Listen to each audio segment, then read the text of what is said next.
Même la masturbation aussi fait rentrer aussi des démons.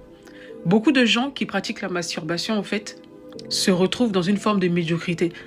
Même si tu arrives à faire certaines choses, sache que tu n'es vraiment pas à ton haut niveau. Tu es peut-être à 10% en fait de tes capacités.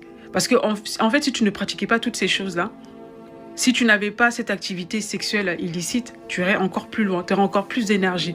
Beaucoup de gens, vous n'avez pas d'énergie pour faire ce que normalement vous étiez censé faire. Parce que vous vous gaspillez en fait.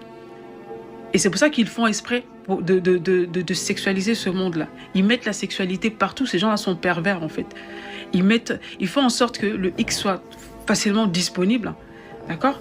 Comme ça, vous gaspillez votre énergie. Et vous voyez, plus le monde devient de plus en plus pervers et plus ce monde devient de plus en plus difficile. Pourquoi? Parce que, mine de rien, sans que vous vous en rendez compte, c'est comme si vous rendez un culte à certains esprits, en fait. Vous faites rentrer des esprits mauvais dans ce monde. C'est pour ça que les gens sont de plus en plus persécutés. Je dis, hein,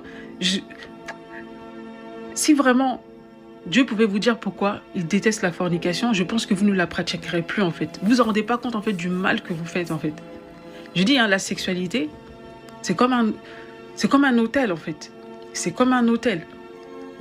Pratiquer, faire l'amour, c'est comme un hôtel, en fait. Quand vous faites l'amour, c'est pas seulement quelque chose de physique. Vous ouvrez des portes spirituelles. Quand un mari et une femme font l'amour, ils ouvrent une bonne porte spirituelle, des bonnes portes spirituelles. Parce que ils font selon les lois, en fait, spirituelles. Mais quand vous forniquez n'importe comment, vous ouvrez des portes spirituelles et n'importe quel esprit peut venir. Alors, beaucoup de gens se sentent oppressés. Beaucoup de gens ont des blocages dans leur vie, mais ne comprennent pas, en fait, d'où viennent ces blocages-là. Beaucoup de gens qui étaient intelligents, qui réussissaient bien dans les études quand ils étaient jeunes, au moment où... Non, je veux que tu réfléchisses, toi, monsieur ou mademoiselle, réfléchis très bien.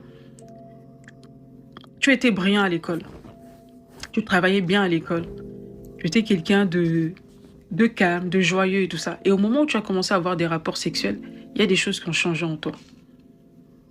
Ouais. Tu as commencé à perdre ce côté excellent-là. Même tes notes ont commencé à baisser. Et tu comprends pourquoi. Tu as commencé à penser qu'à ça, à plaire et tout ça, et tu ne comprends pas pourquoi.